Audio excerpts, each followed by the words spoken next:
You're in the nick of time. Sodlet forgot himself. If I was a character in one of his nasty stories. Madeleine. Yes, Abbe? The next time you feel the urge to visit the Marquis, I hope you've come to confession instead. Care for a splash of wine, Abbe? Well, it's not even noon. Conversation, like certain portions of the anatomy, always runs more smoothly when it's lubricated. This is a rare vintage from an obscure village in Bordeaux. Rather than crush the grape underfoot, they place the fruit on the belly of a bride and reap its juices when the young husband steers his vessel into port. Full-bodied flavor. Just a hint of wantonness. Bottoms up.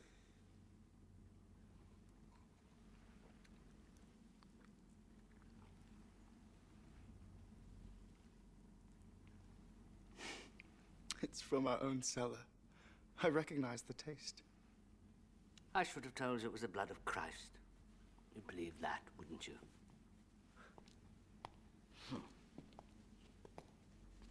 We treat you well enough here, don't we, Marquis? Your very own feather bed in lieu of a straw mat. Your antique writing desk all the way from the coast. Enough quills to feather an ostrich. Yes, dear heart, it's true. You spoiled me pink. And in exchange, we ask only that you follow the rules. Now, you know as well as I do, you're not to entertain visitors in your quarters. I'm entertaining you now, aren't I? Yes, but I'm not a beautiful young prospect ripe for corruption. Don't be so sure.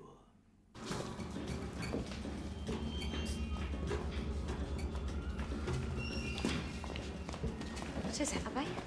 The Marquis has embarrassed us from Napoleon himself. Why? What's he done? He's been slipping manuscripts to a publisher. He has? Placed my trust too carelessly, Madeleine.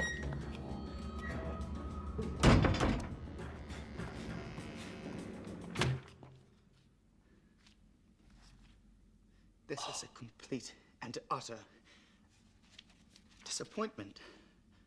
Yes, it is. Paper's cheap, the type's too small. What did you do? Bribe one of the guards? But you implored me to write, for curative purposes, to stave off my madness. But you've no right to publish behind my back without my sanction? Have you truly read it? Or did you run straight away to the dog-eared pages? Oh, enough to discern its tenor. And? It's not even a proper novel. It's nothing but an encyclopedia of perversions. Frankly, it even fails as an exercise in craft. Characters are wooden, the dialogue is inane, not to mention the endless repetition of words like nipple in pikestaff. There I was taxed, it's true. And such puny scope. Nothing but the very worst in man's nature. I write of the great eternal truths that bind together all mankind, the whole world over. We eat, we shit, we fuck, we kill, and we die. But we also fall in love. We build cities, we compose symphonies, and we endure. Why not put that in your books as well? It's a fiction, not a moral treatise. But isn't that the duty of art? To elevate us above the beast? I'd have thought that was your duty, Abbe, not mine.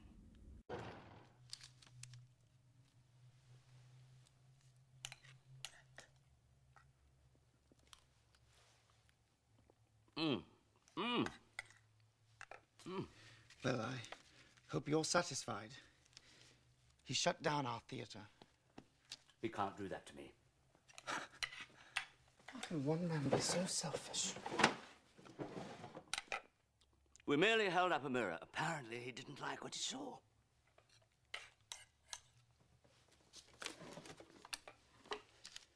What the devil are you doing with my quilt? If you won't be true to your word, then you've left me no choice. But I kept my promise. I didn't publish. Marquis, perhaps in time you can earn them back. You can't. I've all the demons of hell in my head. My only salvation is to vent them on paper. Well, try reading for a change. The writer who produces more than he reads. The sure mark of an amateur. Here. Start with the Bible. It's cheerier and more artfully written. Well, this monstrous God of yours, he strung up his very own son like a side of veal. I shudder to think what he'd do to me.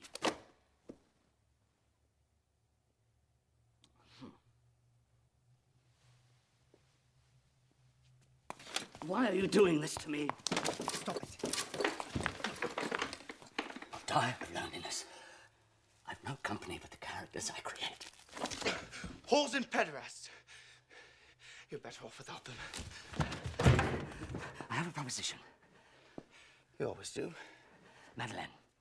She's besotted with me. She'd do anything I ask. She could pay you a midnight visit. I don't know who you insult more. Her or me. Part the gates of heaven, as it were. That's enough! What's a chance, darling, you could do with a long, slow screw? Good night, Kitty. Then bugger me!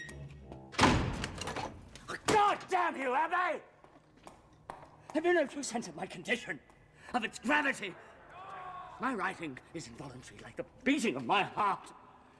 My constant erection! Because your writing continues unchecked. I didn't create this world of ours, you know. I only record it. It's horrors, perhaps. As dark as nightmares, and to what end? Nothing but your own morbid gratification. No, I write what I see, the endless procession to the guillotine. We're all lined up, waiting for the crunch of the blade. The rivers of blood are flowing beneath our feet, Abbe. I've been to hell, young man. You've only read about it.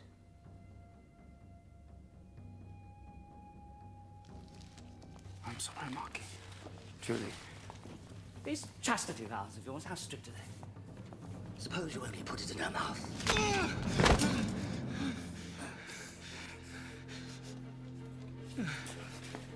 Pious little worm.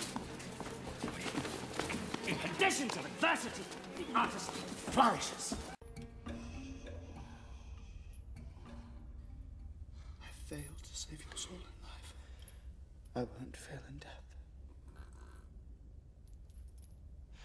Dear Heavenly Father, prove your infinite mercy and open your gates to this man, no less your child than any other. There is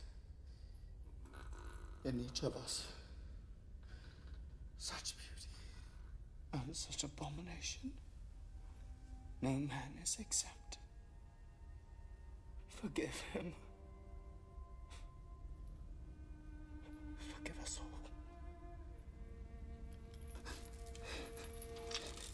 Kiss the cross.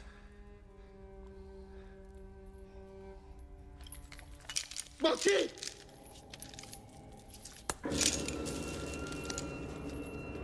Marquis!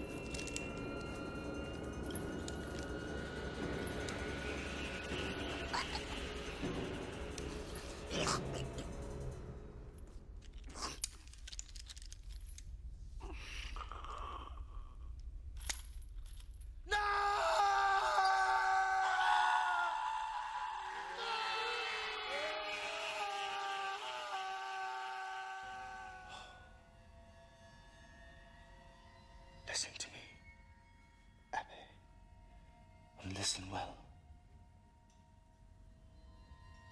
I've stared into the face of evil, and I've lived to tell the tale. And now I beg you, for your sake, let me write it down. Gibberish, my friend. He rants and he raves. If you've an ounce of Christian charity, then you'll bring me parchment, ink, and a quill. You'll do no such thing. This patient poses a grave danger to himself and to others.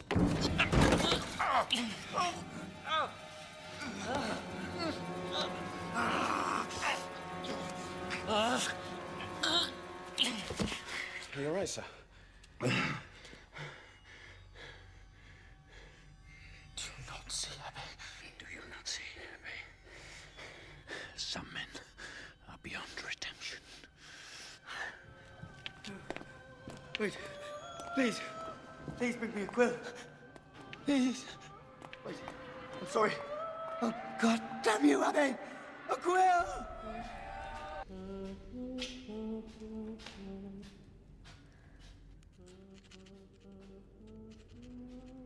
Beloved reader, I leave you now with a tale penned by the Abbe de Cumier, a man who found freedom in the unlikeliest of places, at the bottom of an inkwell, on the tip of a quill.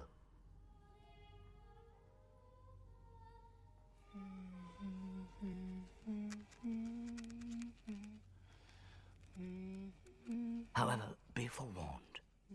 Its plot is blood-soaked, its characters depraved, and its themes unwholesome at best.